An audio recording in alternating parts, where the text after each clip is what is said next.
ಪ್ರಮುಖವಾಗಿ ಮೊದಲನೇದು ಶಿಕ್ಷಣ ಕ್ಷೇತ್ರ. IITಗಳು ಕಾಂಗ್ರೆಸ್ 60 ವರ್ಷದ ಆಡಳಿತದಲ್ಲಿ 16 ಇದ್ದಿದ್ದು. ಅದೇ ಮೋದಿಯವರ ಸರ್ಕಾರ ಅಧಿಕಾರಕ್ಕೆ ಬಂದ ಮೇಲೆ ಕೇವಲ 12 ವರ್ಷಗಳಲ್ಲಿ 60 ವರ್ಷದಲ್ಲಿ 16, 12 ವರ್ಷಗಳಲ್ಲಿ 23 IITಗಳ ಸ್ಥಾಪನೆ ಮಾಡಿರುವಂಥದ್ದು. ಅದೇ ಒಂದು ರೀತಿ IIMS ಅಲ್ಲಿ ಕಾಂಗ್ರೆಸ್ ಸರ್ಕಾರದಲ್ಲಿ 13, ಪ್ರಧಾನಮಂತ್ರಿ ಮೋದಿಯವರ ಅಧಿಕಾರಾವಧಿಯಲ್ಲಿ 21, ಮತ್ತು IIIT 60 ವರ್ಷದಲ್ಲಿ ಕಾಂಗ್ರೆಸ್ 9, ಮತ್ತು ನಮ್ಮ ಮೋದಿಜಿಯವರ ಸರ್ಕಾರದಲ್ಲಿ 25, 12 ವರ್ಷದಲ್ಲಿ IIITಗಳನ್ನ ಮಾಡಿರುವಂಥದ್ದು.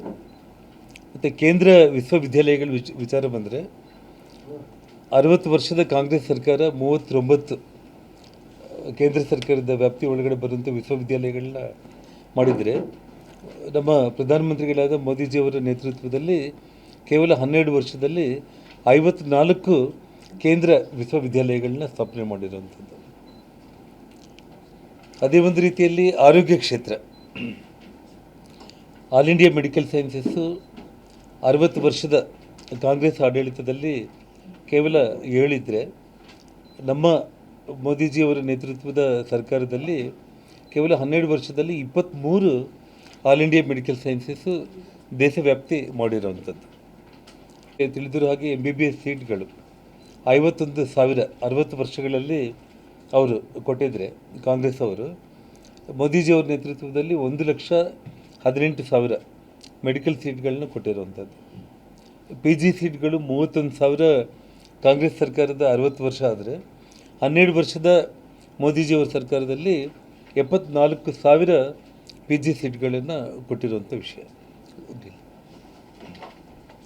ಮತ್ತು ರಸ್ತೆ ಮತ್ತು ಮೂಲಸೌಕರ್ಯ, ರಾಷ್ಟ್ರೀಯ ಹೆದ್ದಾರಿಗಳು 91,000. ಸ್ವಲ್ಪ ಜ್ವರ ಭಾಳ ಇತ್ತು, ಅದಕ್ಕೆ ಬಾಯಿ ಬೇಗನೆ ಇದಾಗ್ತಾ ಇದೆ.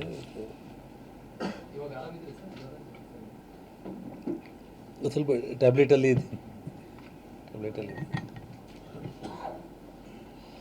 ರಸ್ತೆ ಮತ್ತು ಮೂಲಸೌಕರ್ಯ ವಿಚಾರಗಳು, ರಾಷ್ಟ್ರೀಯ ಹೆದ್ದಾರಿಗಳು 60 ವರ್ಷದ ಅವ್ರ ಸಮಯದಲ್ಲಿ 91,000 ಕಿಲೋಮೀಟರ್ಗಳು.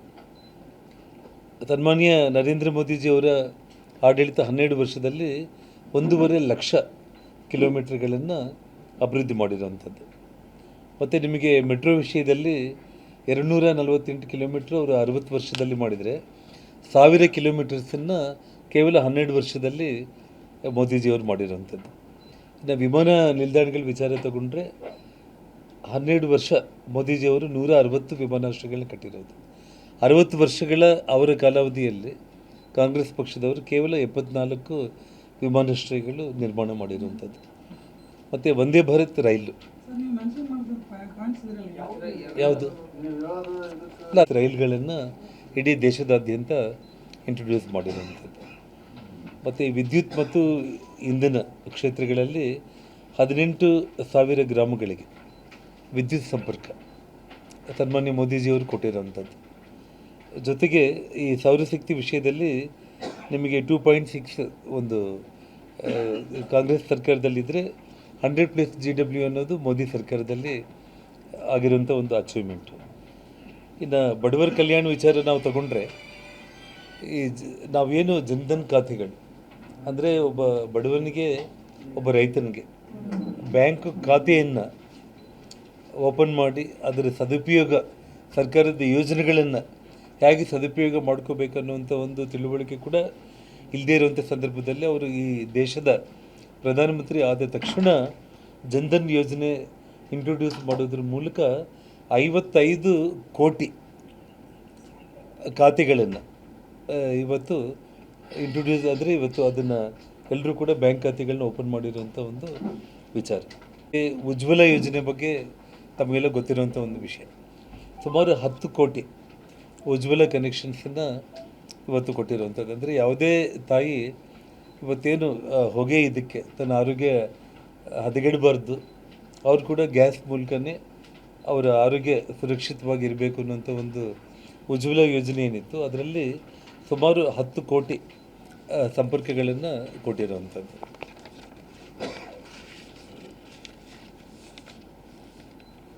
ಮನೆಗಳ ವಿಚಾರ ತಗೊಂಡ್ರೆ 4 ಕೋಟಿ ಪ್ರಧಾನಮಂತ್ರಿ ಆವಾಸ್ ಯೋಜನೆ ಮನೆಗಳನ್ನು ಕೊಟ್ಟಿರುವಂಥದ್ದು ಮತ್ತು 15 ಕೋಟಿ ಮನೆಗಳಿಗೆ ಟ್ಯಾಪ್ ಮೂಲಕ ಇಡೀ ದೇಶದಲ್ಲಿ ನೀರನ್ನು ಒದಗಿಸಿರುವಂಥ ಒಂದು ವಿಚಾರ.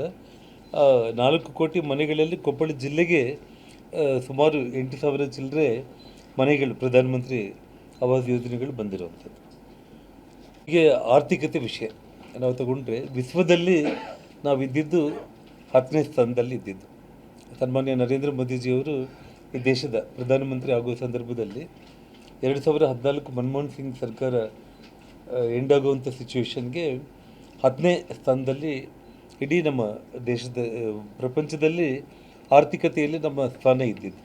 10ನೇ ಸ್ಥಾನದಿಂದ 4ನೇ ಸ್ಥಾನಕ್ಕೆ ತಗೊಂಡು ಬಂದಿರುವಂಥ ಒಂದು ಕೀರ್ತಿ ಅದು ನಮ್ಮ ದೇಶದ ನೆಚ್ಚಿನ ಪ್ರಧಾನಮಂತ್ರಿಗಳಾದ ನರೇಂದ್ರ ಮೋದಿಜಿಯವ್ರದ್ದು.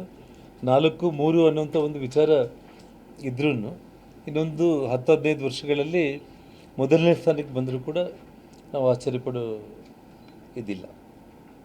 ಮತ್ತು ಡಿಜಿಟಲ್ ಇಂಡಿಯಾ ಬಗ್ಗೆ ತಮಗೆ ಗೊತ್ತಿರುವಂಥ ಒಂದು ವಿಷಯ, ಇವತ್ತು ಇಂಟರ್ನೆಟ್ ಬಳಕೆದಾರರು 25 ಕೋಟಿ ಇಂದ ಹಿಡಿದು ಇವತ್ತು ಇಂಟರ್ನೆಟ್ನ ಬಳಸುವಂಥ ಒಂದು ಬಳಕೆದಾರರ ಸಂಖ್ಯೆ 95 ಕೋಟಿಗೆ ರೀಚ್ ಆಗಿರುವಂಥದ್ದು.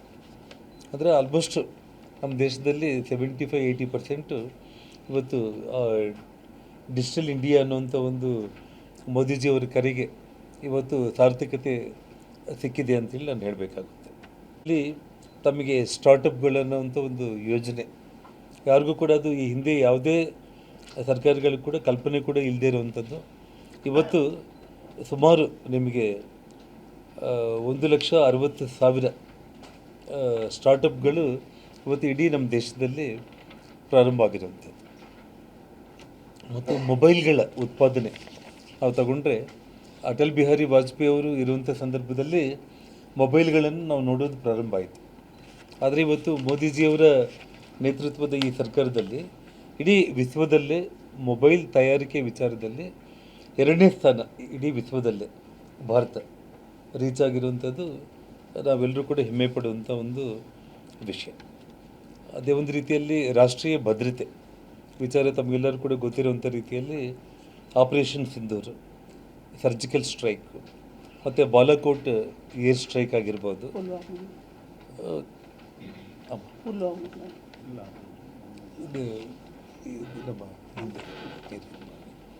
ಸೊ ರಕ್ಷಣಾ ರಫ್ತು ವಿಷಯದಲ್ಲಿ 700 ಕೋಟಿಯಿಂದ 23,000 ಕೋಟಿಗೆ ರೀಚ್ ಆಗಿರುವಂಥದ್ದು ನಾವು. ಸೊ ಅದು ಭಾರತದ ಒಂದು ಹೆಮ್ಮೆ ವಿಚಾರ. ಒಂದು ಐತಿಹಾಸಿಕ ನಿರ್ಧಾರಗಳೆಲ್ಲ ಕೂಡ ತಮಗೆ ಗೊತ್ತಿರುವಂಥದ್ದು.